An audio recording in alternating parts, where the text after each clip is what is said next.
Here we are, Yen Lu Wong. Last Tuesday we spoke about Martha Graham and her contribution to contemporary dance. This evening we're going to speak about the German lineage, starting with Rudolf von Laban. These two lineages not only represent the foremost accomplished artists and innovators of 20th century, but they also represent my own lineage. I studied with both these extraordinary artists and innovators. Laban is the first person. His full name is Rudolf von Laban, and he is probably the single most important figure in movement and dance studies. The thing that he is most commonly known for is something called Laban notation or kinetography Laban.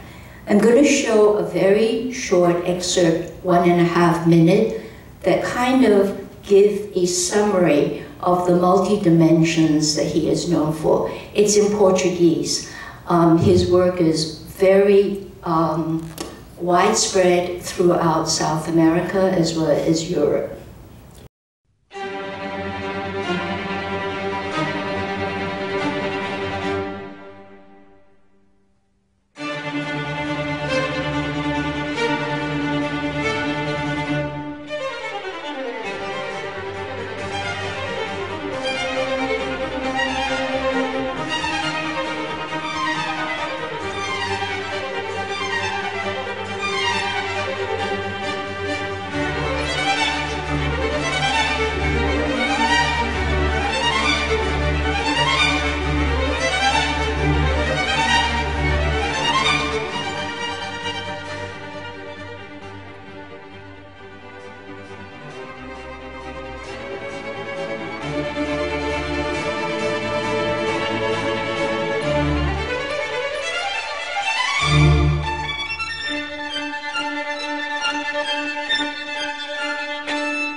The first thing is what part of the body is moving?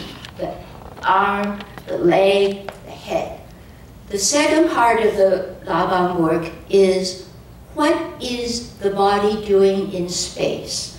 For example, you chop up your vegetables, your carrots, your mushrooms, your onions, and you're getting ready to make dinner and do a stir fry. Now, if you do the same stir fry on a flat frying pan, your vegetables will jump out.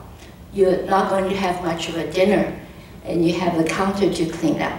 But if you do the stir fry in a wok, the vegetables will go with the way you stir. So we're constantly moving space, sculpting space as we move.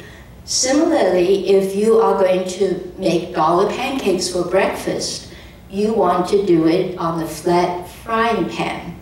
If you do it in a wok, your pancake will fold in half. So Laban's work is looking at how the human body, just as in nature, move in polyhedral structures. The third contribution of this Laban movement analysis is how is the energy being used? Now, we don't have an adequate English word for it because it's really not energy, just as qi is not just energy. So the German word is Antrieb, which is what is within as it manifests externally. So let's say everybody snap your finger, right? You can do that.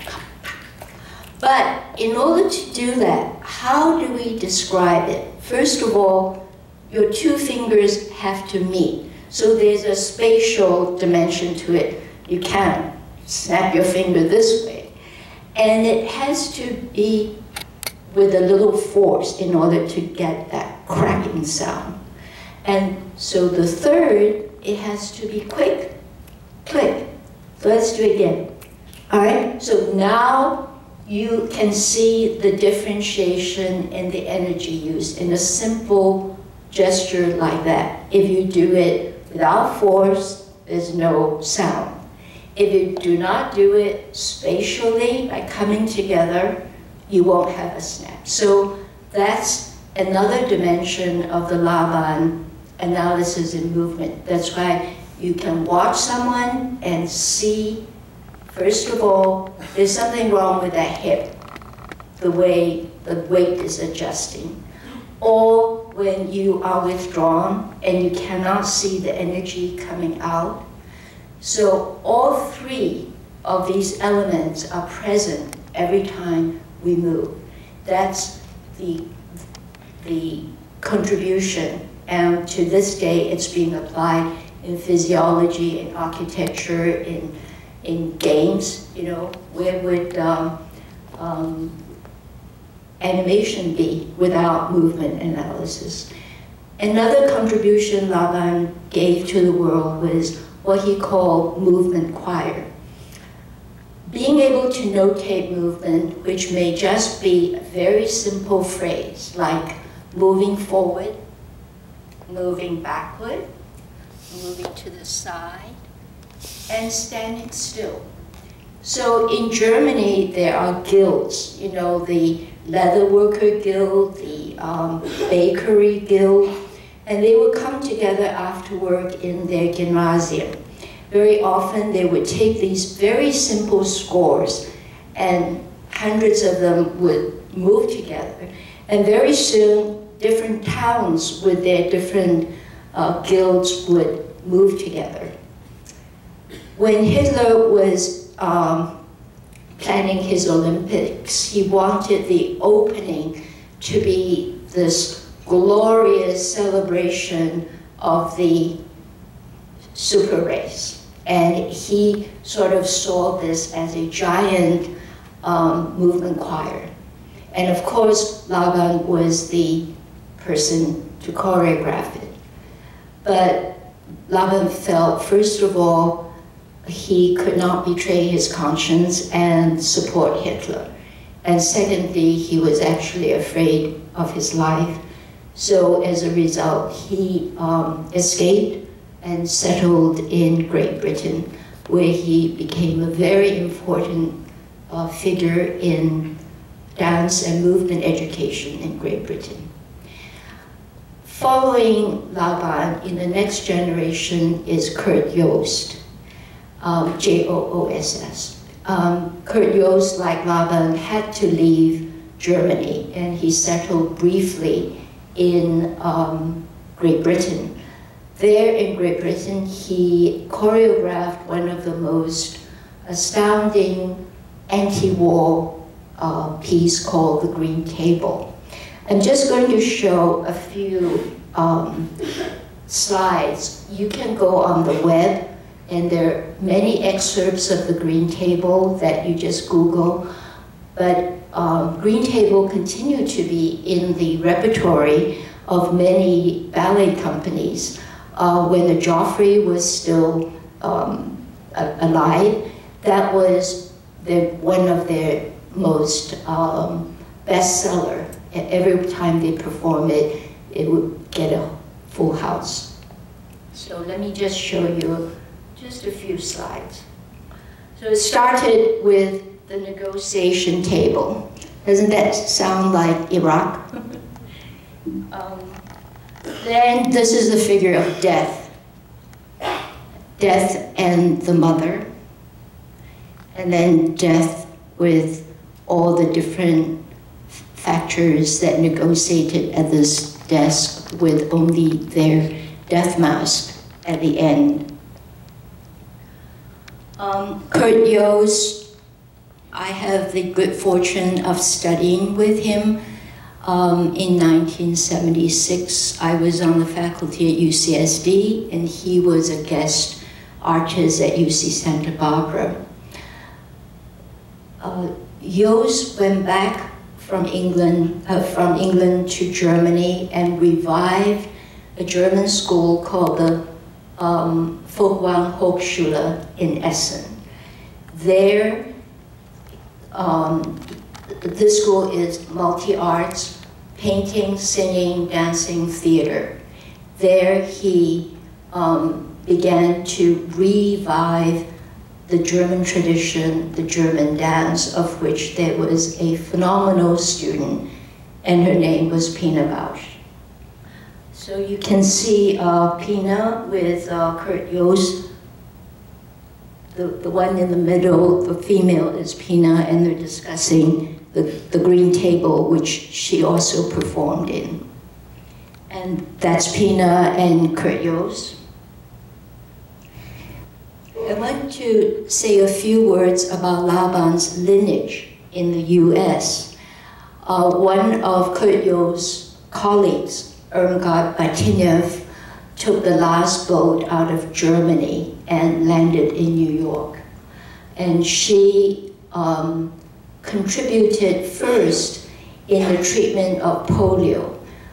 So in the 50s, that was the early polio epidemic, and pretty much children were put in iron lungs, or they had their limbs encased and there's no moving. But Irmgard applied Laban's movement analysis to the ward. And one of the things, she was very successful in rehabilitating limb function, was to have the children throw their bedpans around. So what does that mean? First of all, the bedpans are heavy, so when they throw them, they're actually regaining muscle use. Secondly, to throw the bedpan, they have to have a spatial intention, even though they won't throw it halfway. But we all know the intention of the organism creates the ability to achieve it. And so over time, these children were not put in iron lungs, or were not put in encasement, but they began to regenerate the use of their limbs. Irmgard was also very influential in helping to start the whole field of dance therapy or movement therapy. And the foundation of this kind of work was based on Laban's 3 principles. What is moving, what is the energy level, and what kind of spatial configuration. As you know, extremely depressed states, there is no spatial. It is totally inward. And to help them begin to come out through movement is one of the greatest contributions that Irmgard gave. Here I am with my teacher. I have an apple for her. Before we start on Pina's film, I want to say a few words about the scenographic element. Her works are not seen in this country, not very much. At most, she could go to Lincoln Center. There are no theaters that have that kind of technology. For example, in Berkeley, even the Zellerbark, that theater is 50 years old. It can do lights on, lights off, a little bit better than Rossmore, but in terms of the technical ability, there's one scene that you will see where it's all water. Within 1 minute, the water's gone from the stage. Or Stravinsky's Rite of Spring, it's all covered in mud. So we do not have that technical ability in this country anymore. So she does tour all over the world, but very seldom does her company come here. So this is the last words from Pina.